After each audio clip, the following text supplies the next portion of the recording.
Rekonstrukcijom teretne pruge u Smederevu, ovaj deo Srbije postaje značajno čvorište železničkog saobraćaja, koje povezuje luku i industrijsku zonu.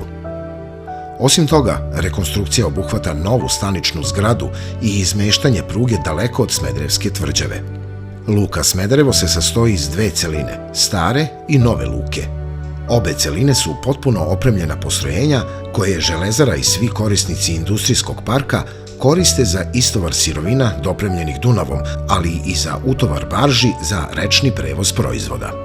U okviru stare luke je i zatvoreno skladište površine 420 kvadratnih metara.